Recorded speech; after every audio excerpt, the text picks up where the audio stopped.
Okay, welcome everybody. We will get started.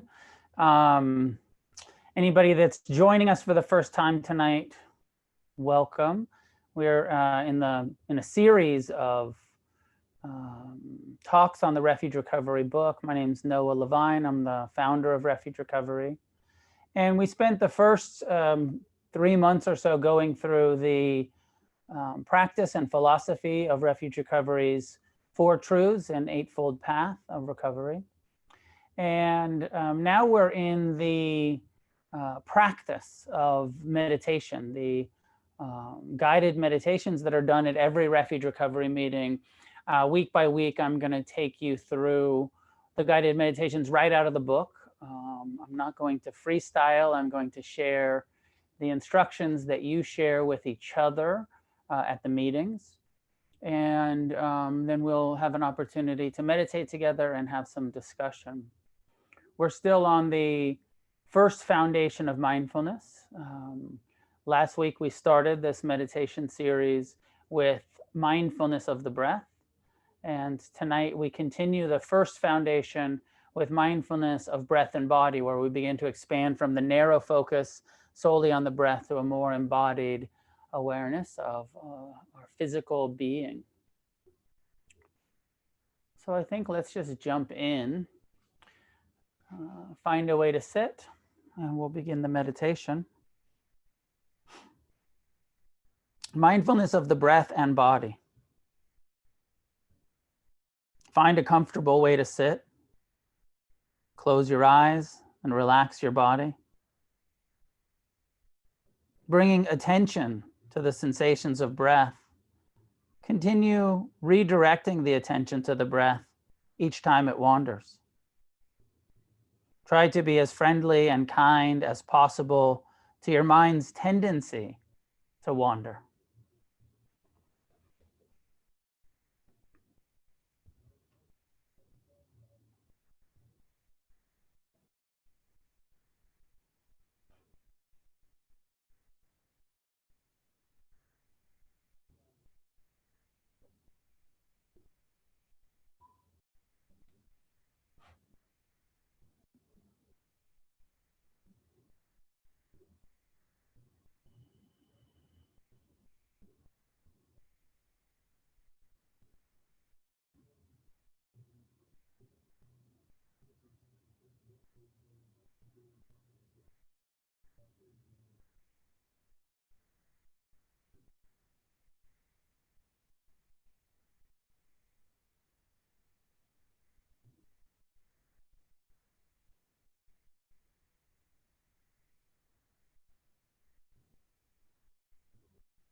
If you are new to meditation, continue focusing the attention on the breath. If you feel ready, begin to expand the attention to the whole body. Bring attention to your posture. Feel the pressure of your body on the cushion or chair. Feel the contact points of your hands touching your legs or resting in your lap. Direct the attention to the sensations of sitting.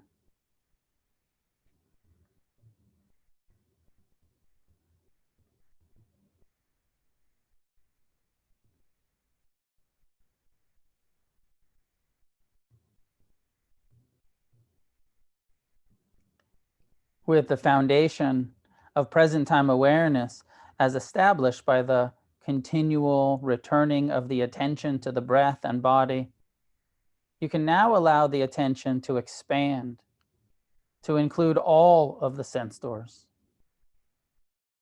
Begin with the awareness of hearing. When you become aware of a sound, simply pay attention to the experience of hearing, the bare experience of sound being received by the eardrum.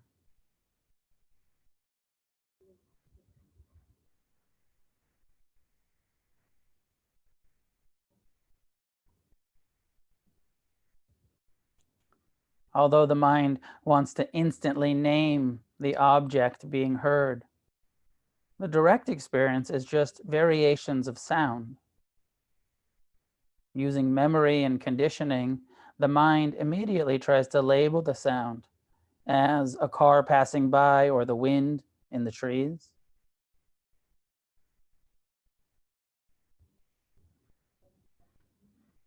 In this level of practice, try to see the difference between the direct experience of sound and the mind's conditioned labeling of the experience.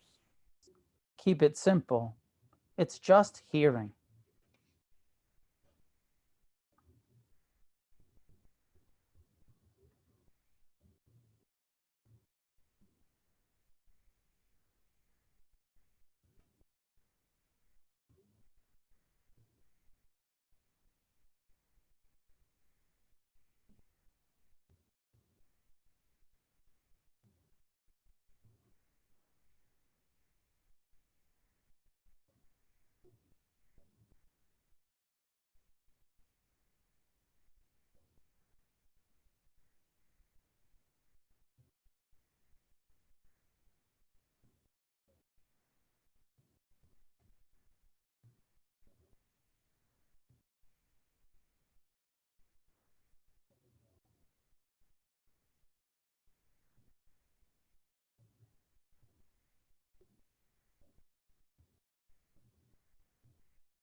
Expand your attention to seeing, tasting, and smelling in the same way. Just seeing in the direct experience of what's being seen, color, shape, form, and so on. Just taste, just smelling. Notice how quickly the mind names and classifies things based on memory.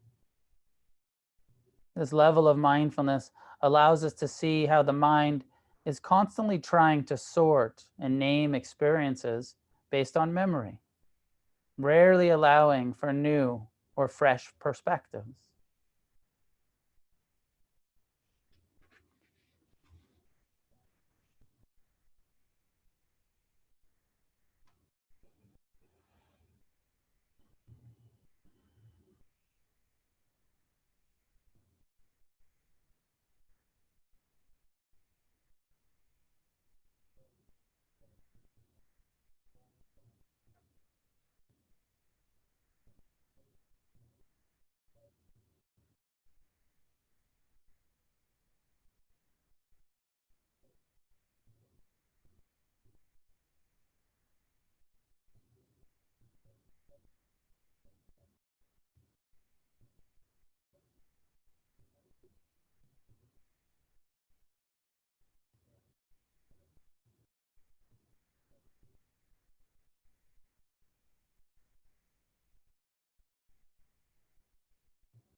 When the attention gets drawn back into thinking, simply return to the breath. Then continue to extend mindfulness to the direct, moment to moment sensory experience of the whole body. Allow the attention to be drawn to whatever experience is in the body is predominant. When sounds arise, know them as hearing. When visions arise, know them as seeing. Don't settle for the mind's labels and conventions. Experience each moment as if it were the last sensation of its kind ever.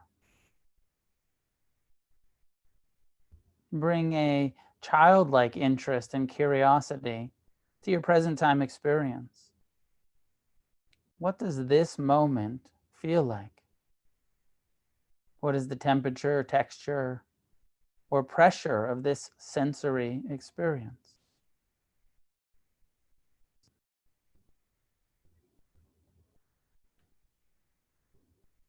Continue to connect the attention with the felt sense of the breath and body. Begin refining the attention to the moment-to-moment flux of sensations. Investigate the constantly changing nature of each experience.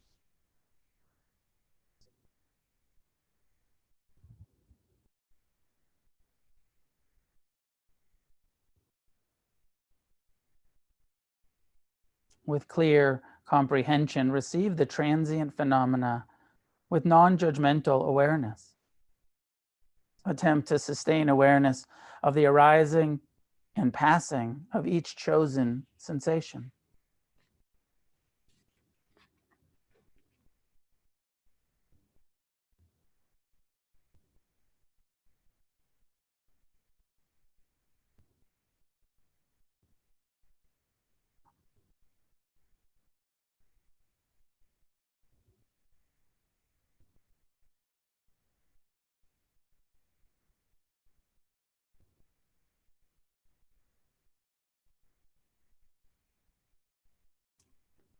Continue redirecting the attention and reconnecting with the present moment each time the attention is drawn back into the contents of the thinking mind. Attempt to rest in the direct experience of the breath and body, relaxing into the present time awareness of impermanence.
When you're ready, you can allow your eyes to be open.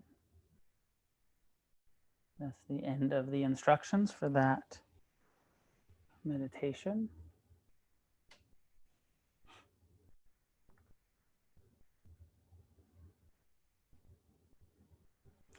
So I'll share a couple of reflections. One, and I think that this is always a important inquiry and part of the conversation, which is, how is this meditation going to help us with our recovery? What are the practical benefits from mindfulness of the breath, as we start with this narrow focus, few minutes of just be with the breath, come back to the breath, and then this expanded awareness of the sense doors. And in some ways, although this is breath and body, these instructions are inviting us to be with hearing and seeing, smelling and tasting, and also thinking, as we watch how our mind labels, and we watch how we, based on memory, create a story about the sound. And then, of course, there's more going on as the meditation instructions continue. We'll see that not only is there a sound or an image or a smell or a taste, there's also a feeling tone to it. So then we have a story, oh, that's a car, and my perception of it is that it's unpleasant, it's a distraction, it's an annoyance. Or we can, when I was meditating, I could hear my children in the other room. And then the pleasant experience of associated with hearing movement or laughter, or but the bare attention, present time, non-judgmental awareness to sound, to sight, to smell, to taste. This will serve us in a lot of ways. One of the ways is that we start to see the impermanent nature as we open up. We see the impermanent nature of every sound arises and passes, every image changes, every smell, every taste, every sensation in the body. And of course, the breath itself is such a great teacher of impermanence. And we observe this and we experience this and we receive this. And the more we come to understand impermanence, the more it wakes us up to that in our addictions and our cravings and our obsessions and our delusions, whatever we get hooked in, we start to understand they're impermanent. This thought will arise and it will pass, and it's possible to just sit here and let that sound come and go, and let that thought come and go, and let that sensation arise, sustain, and dissolve. So impermanence, key intervention to the addiction process, arising and passing. Often we relapse, we use, we act out in some unskillful way because we're not being patient. We don't want to wait for the pain to pass. We don't want to wait for an appropriate pleasure to come. We want to create pleasure. We want to avoid pain. So in that way, this first aspect will help us so much in our recovery. It'll teach us to be with and to be with the impermanent nature. And then also there's something here as we watch the mind about how we see how it just does whatever it wants. It just comments. We say, okay, we're going to observe the body and we're going to receive what's happening. And then your mind is still making plans or judging or comparing or, in this meditation, also there's this way in which there's no such thing as a distraction. And so the more we meditate on the sense doors and the body, the more we see meditation. Mindfulness is something that we can bring into all of our activities because there's no distractions, just sounds and sights and smells and tastes and sensations and emotions and thoughts. The whole human experience right here as our non-judgmental, investigative awareness, our curiosity to what's happening as it happens. It's a commonly held confusion amongst people that you can be distracted during meditation, that you need an ideal, silent, quiet, place to meditate. But the reality is, in the Buddha's teachings on mindfulness, there's no such thing as a distraction, because it's all happening right now. Those sounds are happening right now. Those thoughts are happening right now. All of the sensations in the body are happening right now. And our job is to pay attention to what's happening right now, and hopefully begin to meet it with more compassion, more understanding, less aversion.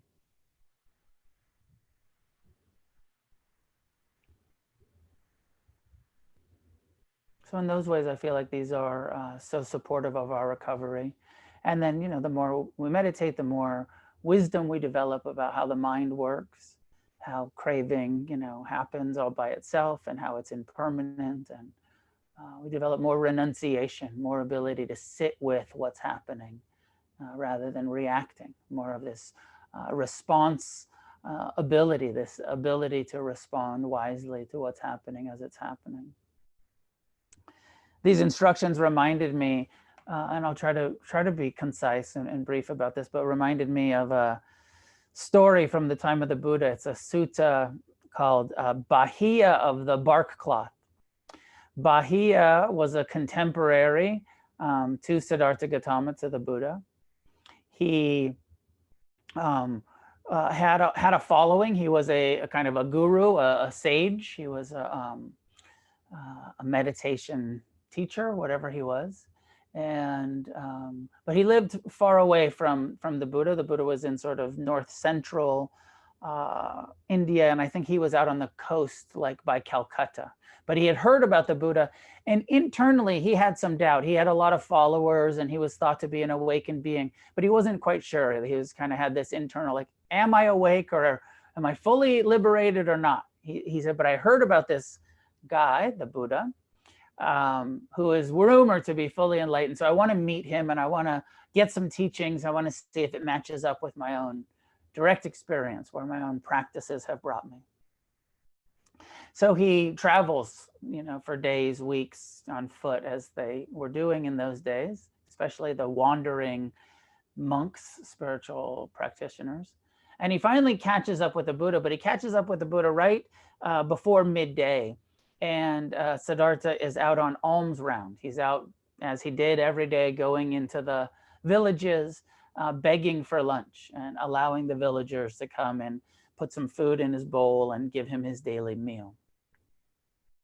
So Bahiya approaches the Buddha and says, I've come a long way. I revere you. I've heard good things about you, and I'd like to receive a teaching. And the Buddha says, welcome, Bahiya, but not now, because I'm busy. I'm on alms round right now. After I finish this and have my midday meal, I'll be happy to meet with you later. And Bahiya is insistent. He says, but Buddha, everything is uncertain, and I feel an urgency that if I don't get the teaching now, I might not ever get it. I've come so far. Can you please give me the teaching right now? And the Buddha says, no, not right now. I'm busy. I'm doing some shit right now. It's lunchtime. Give me a minute. And Bahiya refuses to accept that, and he's pushy. And again, third time, he says, but beloved, teacher, everything is uncertain, and I feel this urgency. If I don't get this teaching right now, I'm afraid that the opportunity will pass. Just give me just a brief teaching, anything. Just share some of your Dharma with me. And the Buddha finally, and the way these stories go is that if you ask a Buddha 3 times in a row, that they're not allowed to refuse. So maybe Bahiya knew that, so he asked him 3 times, and the Buddha says, okay, Bahiya, I'll give you a very brief teaching, but this is all you need. This is all of the Dharma can be summed up in this teaching. He said, there is only hearing and what is heard. There is only seeing and what is seen. There is only tasting and what is tasted. There is only thoughts arising and what is thought. There's only smelling and what is smelled. So he goes through the sense doors and he says that it's just the experience itself. There is no I, me, or mine. There's no seer.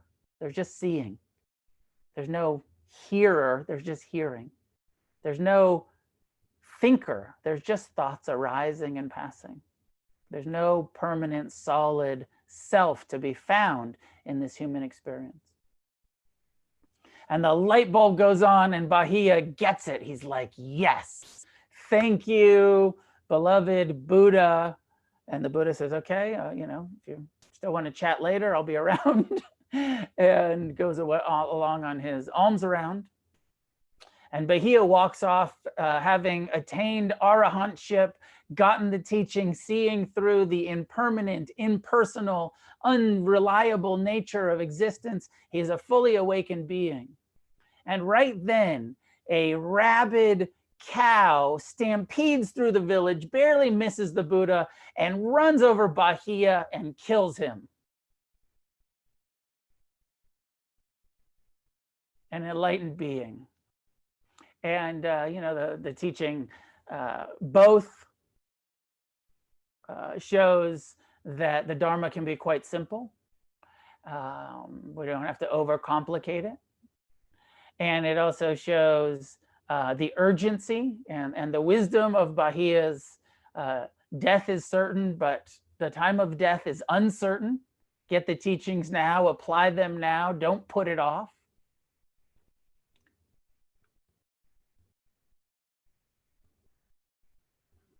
So with that, I will open up to some discussion about mindfulness and especially on topic tonight about the sense doors and how the mind, based on memory, likes to label everything and create a sense of security based on the past. And that it's quite difficult to train the mind to just be present with what is, just seeing, just hearing. And lastly, maybe, and I said this already, but I want to reiterate the possibility that we could be with any sound without suffering about it, no matter how unpleasant it is. It could be a meditation object, any sight, any smell, any sensation in the body, that we actually can be at ease in the midst of what's happening if we're relating to it wisely. And this is one of the meditations that's going to teach us to be at peace with what is. I was listening to a Dharma talk from my teacher, Ajahn Amaro, earlier today, and he got a question. He was doing a Q&A, and one of the questions that he got was, how should I deal with my neighbor who's making all of these annoying sounds? And when is it appropriate to confront somebody who's annoying you? And when is it just our practice to accept it? And I don't remember his full answer, but the piece that stuck with me the most was he quoted his teacher, Ajahn Chah, saying, there is no such thing as an annoying sound. The sound does not annoy us. We annoy the sound. It is all in our reaction. It is all in how we receive and respond to what's happening, whether it's a sound or a sensation or an emotion. And that we actually have the ability through meditation to accept, oh, it's just sound. Oh, it's just sensation. And we can train our minds and our hearts to open to what's happening with more and more acceptance, more and more compassion, more and more sober presence. So with that, I'll open it if there's any questions about these meditation instructions or anything that I've said, or any questions that you have about Refuge Recovery. Happy to share some of my views and opinions and be a resource. So you can raise your hand in the chat function.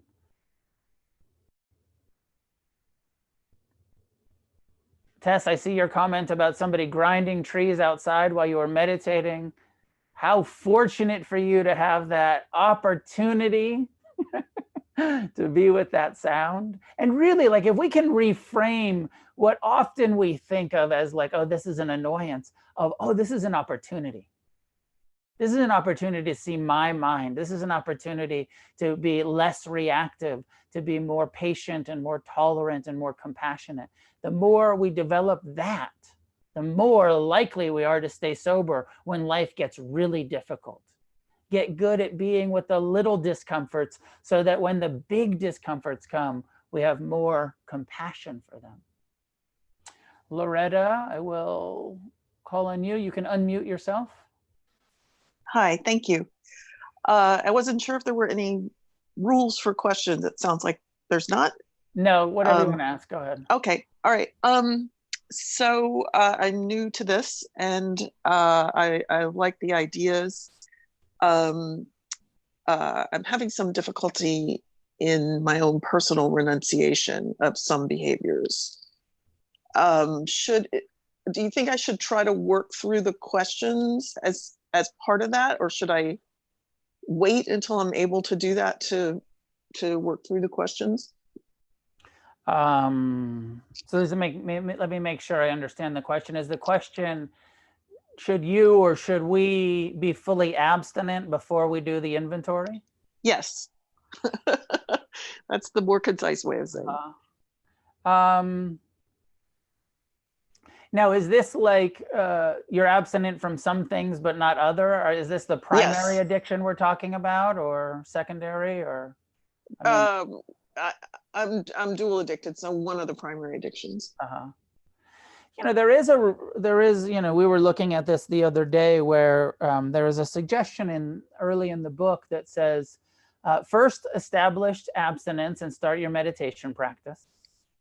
And I would also say, like, you know, establish your meditation practice even if you haven't fully established abstinence. You know, abstinence being, if it's a process addiction, your own bottom line behavior with that. And begin meditation. And it says, you know, do that for the first couple of months and then start to work on your inventory. With the thinking behind that was, you know, establish some foundation for sobriety with your meditation practice, with getting involved with the community, connecting with the other people, going to the meetings, developing that support, because the inventory dives pretty deep and it's going to bring up some difficult stuff, and it's going to bring up some pain, and it's going to ask us to face some discomfort, that we want to have a strong foundation of abstinence so that that discomfort doesn't, we don't use that as an excuse trigger to relapse. Okay, that's helpful. Okay, I hope that's helpful. Thank you. And for sure, keep the meditation, keep coming to meetings, whether you're being fully abstinent or not. All are welcome, like, for sure. And for some people, and we hear these stories of people who are like, I just kept, you know, relapsing, and it was so hard, but I kept coming to meetings and eventually it stuck. So for sure, participate. Got it. Okay, that's what I was hoping for. Yes. James. Hi, thank you for the meditation and the reading. Can you hear me? Yeah. Great. It's funny, my first morning meditation is always the best meditation because it's very early in the morning and it's very quiet, it's very peaceful and serene. And I live in a kind of wooded area, Berkshire Hills in Western Massachusetts. So it's wonderful. And then the evening meditation, such as this, was, I felt almost like a test because, you know, a 14-year-old boy stampeding through the house upstairs, shaking the house, and my cat next to me with wonderful purring, but still an annoyance. I actually had to, at one point, quiet the noise, and I don't mean in my mind. I mean, I physically went upstairs and said, I really need some quiet. And as soon as I came back down and closed my eyes, you know, the word impermanence came up, and the lesson of impermanence came up. And I was able to close my eyes and focus on my breath and focus on the guide itself. But ultimately, come to the realization that this is a practice and a lesson has been learned. And at the moment, I feel truly grateful for the practice and the lesson learned, and more to come. So thank you. Thank you, James. And you're not alone. I mean, of course, we all prefer the pleasant, quiet meditations where it's like it's ideal and it's quiet. And there's something wonderful about that. And I don't want to create any judgment about those early morning meditations. It's suggested by most Buddhists that it's ideal to meditate at dawn. Partially, I think that because the world is so quiet, sometimes you can see your mind more clearly and you can get more concentrated. Also, I think partially that suggestion is because that's when the Buddha got enlightened. It was like at dawn after he'd been sitting, all night, and at dawn kind of liberation came. So there's something special about meditating when the world is quiet. And my own opinion is there's also something missing when we're not quite good at being patient and tolerant and mindful in the midst of the chaos of the teenagers pounding around the house. And, truly in every teaching after every mindfulness foundation, the Buddha says, now bring this present time, non-judgmental, investigative, kind, curiosity, mindfulness, present time awareness into all of your activities.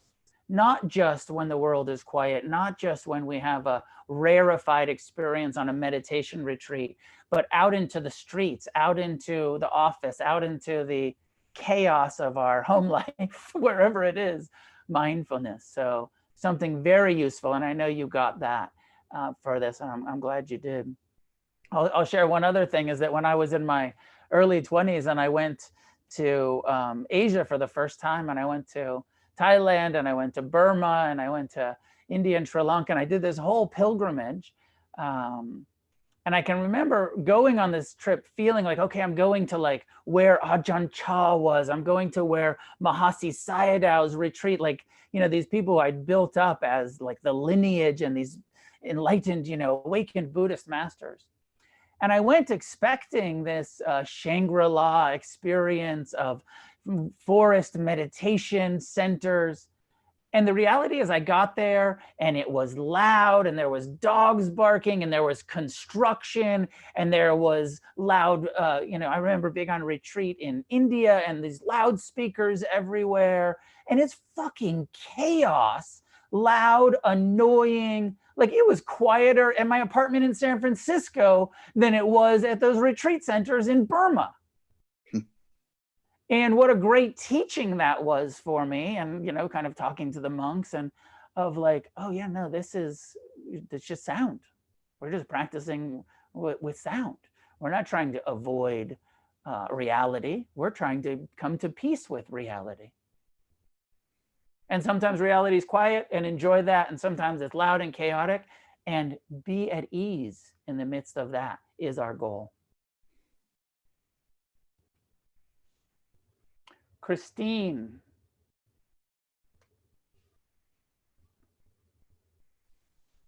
Hi. Thank you. Wow, it almost seems like you're answering my questions already. But I'll just, I want to share my experience today with meditation, because it happens this way often. I've been meditating for about a year. I've been practicing with Zendo that I attend, and I'm only new to this group, Refuge, in the past week. The group is new for me. So I'm practicing meditation today, and I sit down on my cushion, like no one's home, and I have, a good, 20 minutes, and I have dogs. And my puppy, he's almost 2. He comes and gets in front of me, as he sometimes does, and he wants me to throw the toy. And so he's just in my face and he's doing this, and then he starts barking. So, you know, my reaction, he's agitated. So my reaction to that, and sometimes I feel like, oh, I should be able to just experience the sound. But then I think, well, I don't know that that's the right thing to do. So I just reach out and I touch him and I soothe him. And I try to make that a part of my practice to just like calm him gently, you know, and then, you know, get through that, you know. And usually it doesn't immediately work. Usually it turns into, you know, a little bit of like, you know, that's enough, quiet, you know. But that's like that was my first meditation. And then I was really looking forward to this tonight. And my kid had soccer practice that ended at 7:30. I'm on the East Coast. So it was like just perfect because I can pick him up, I can be home, and I can be on this meeting. And of course, last minute, they extend the practice a half hour. So I'm driving, I'm picking him up, I'm trying to get my AirPods in, I'm gonna catch it on my iPhone Zoom, you know, while I'm driving him home, and then it's not working and it's flipping over to the car speakers, and he's getting in the car and he's like, oh my God, you don't seriously mean I'm gonna have to listen to this, Mom, you know? And then I'm like, I'm like, I'm picking you up, and it was last minute, and he's like, well, you could have told me to get a ride. And it's just argument, you know, which is totally the opposite. Totally the opposite of where I want to be. But and then it's like, get home, you know, dinner's in the microwave, I'm going to meditate. So it's just, and that's sometimes just how it is. And that's the way my life is right now. And it's tough to bring it all in, and it's tough. It's tough because that is the reality right now. So jackhammering out the window, okay, I can handle that. But in your face, like, pay attention to me right now. That's the part. And that's the part too, that with my recovery, then I feel bad. I feel, oh my God, I blew it. You know, I don't want to make him feel guilty because I'm going out of my way to pick him up. And then I start feeling bad, Mom, and I want to escape that feeling, you know? Yeah. So that's where it leads, those kind of feelings, that's the pain, you know, that why I'm seeking recovery, you know, so I'm not trying to escape that pain with, you know, other things. So that's my question, please. Yeah. Well, first of all, welcome to Refuge. And, you know, fortunate to come in with already having an established meditation practice, but welcome to our community and this conversation and Sangha of recovering addicts using the Dharma.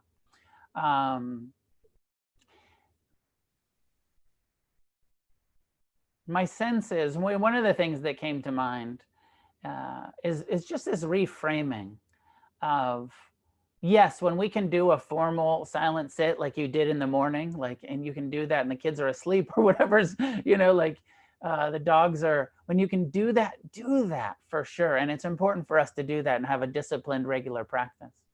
But when life, you know, interrupts, interferes with our silent practice, and it's actually the appropriate thing to do to pet the dog or put the dog out or to attend to the kids, then we try to make that our mindfulness practice. As I said just before your question, mindfulness is meant to be brought to everything. You said something about like putting some food in the microwave, cooking some. Thich Nhat Hanh is one of those teachers who's so good at saying, like, yes, make doing the dishes a meditation, make answering the phone a meditation, bring a presence, a mindfulness to whatever you're doing. I know that in Zen, it can be very ritual, formal, you know, posture. You need to sit in a certain way. You need, you know, in the, you know, some Zen traditions are very formal in the ways. My experience of early Buddhism, of the Buddhist teachings, is that he's like, here's the instructions, but you don't have to be super formal about it. Bring this awareness to every activity. There's nothing outside of your mindful awareness ability.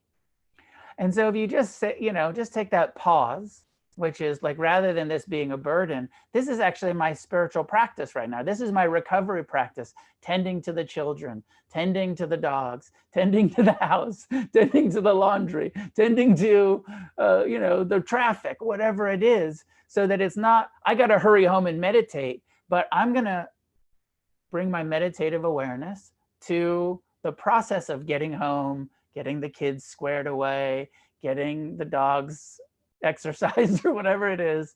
And hopefully I can also make time for the formal practice. Last thing that I'll say, I don't know if you're aware of this, and I don't even know if it's appropriate, but it's on my mind, so I'll say it. The Buddha said that one of the first things that goes away when we start to wake up is, he talks about 4 different levels of awakening. So one of the first things that goes away is clinging to religious rituals like formal meditation. Now, for us, a whole bunch of unenlightened beings, of course, we cling to it because it's saving our fucking lives. And so we're like, I got to do this. It's so important. But he says, actually, you'll get to the place where you won't be so attached to it. You'll still do it. Of course, we'll still practice. But there's no longer a kind of like, I need to do it the right way at the right time with the right environment. It's a much more relaxed, embodied awareness of life. We can't get there without doing the formal practice. So of course we continue to go to the Zen center, go to the meetings and go to the retreats and do the things that we do that support our recovery. Does that help? And is there any clarification about what I'm saying to you, Christine? No, thank you. It does help. Yeah, welcome. Thank you. Last 2 questions. Daniel?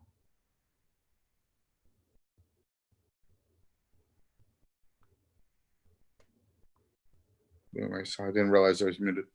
Thank you for what you said so far. I think I've gotten part of my answer. I'd like some guidance in coming to peace with some of my physical pain. I've got rather extensive arthritis in the back of my neck. I've got some TMJ, and this pain that I'm constantly feeling seems to be the precursor for a lot of things in my life that I want to change. My reactionary nature, my anger, my process and behavioral addictions. And I want to let go of that clinging to wishing this pain would go away, because it only aggravates the pain. It doesn't help the pain to go away, this clinging. And I'd like some guidance in how to come to peace with that pain.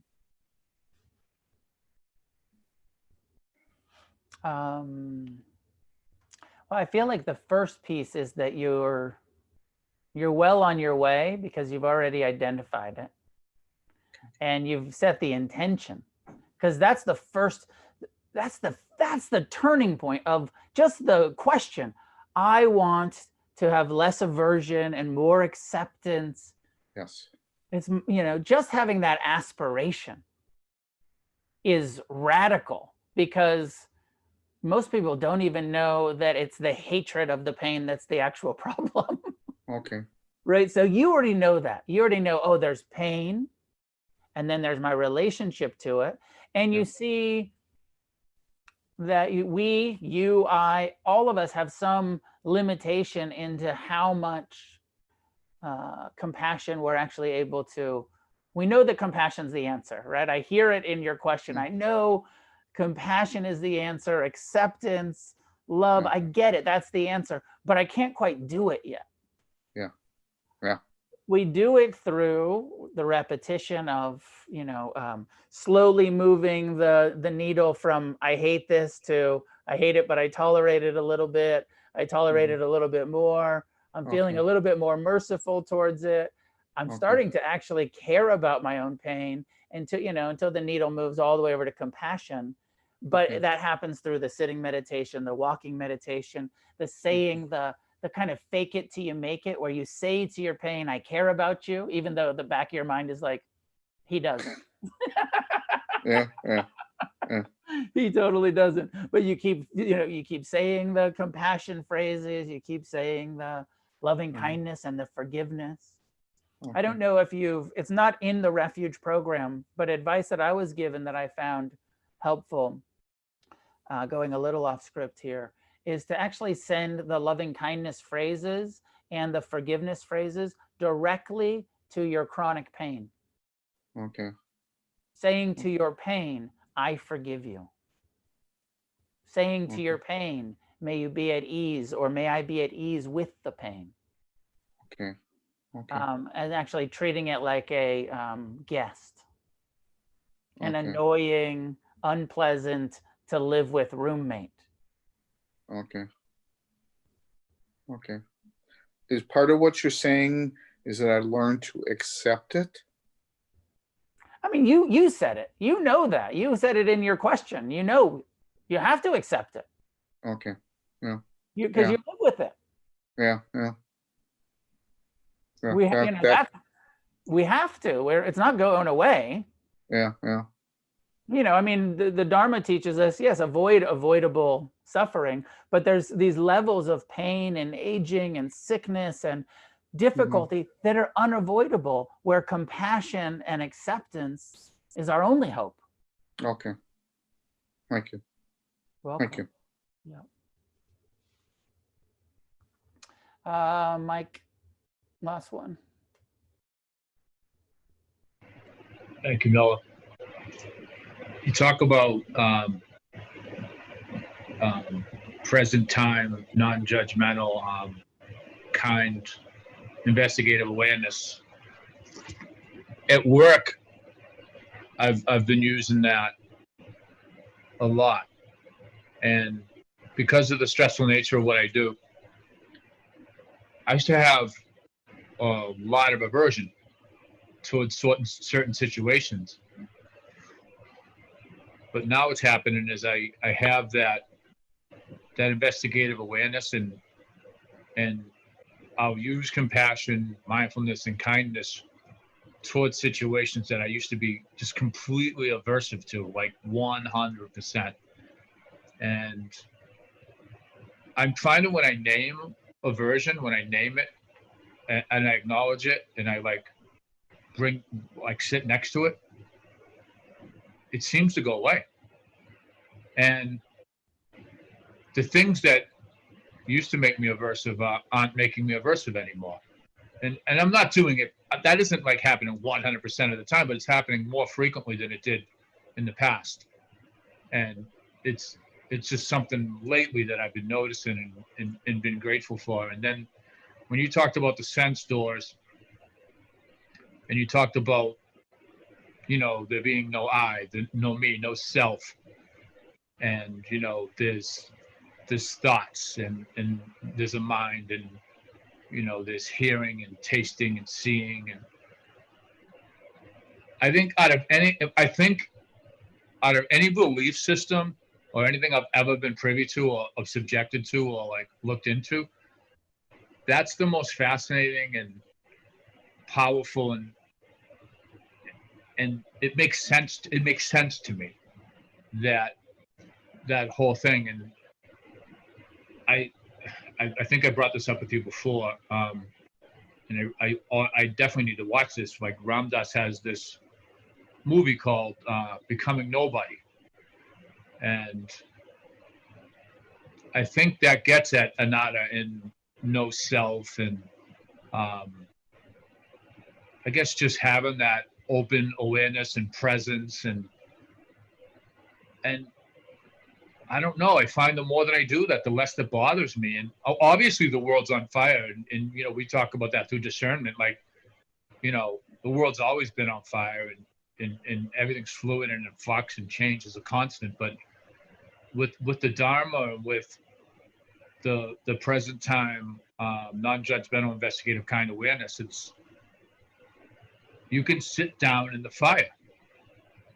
You can, and you can change your relationship to it, and like decrease the suffering, and then you can have acceptance too. And I feel like mindfulness and acceptance kind of like go hand in hand. So thank you for tonight. It was really good. Welcome, welcome. Thank you. And it's always so cool to hear when, we're starting to see some progress in our own practice and the changes that are happening. So I'm happy for you. Looks like there's a few announcements in the chat. People looking for mentors, people able to mentor. You can put some messages there in the chat. Also, I think that there's a link in the chat to donations. This group is done weekly, Thursday nights, by donations. All of the donations go to support the nonprofit organization that supports Refuge Recovery. I don't take any payment for this. I'm just here to be of service. But please donate to support Refuge Recovery World Services so that we can continue to support the organization and infrastructure. And Joseph and Rachel and Russ, who are on the board, are doing so much hard work to organize and support what is happening in Refuge Recovery. So please financially support the organization if you can. Please make some donations for that. I also see a note here from Shannon about make sure to check out the Refuge Recovery group and the Refuge Recovery page on Facebook and Instagram, those social media, the correct use of social media to connect with the Sangha and offer support and be of service.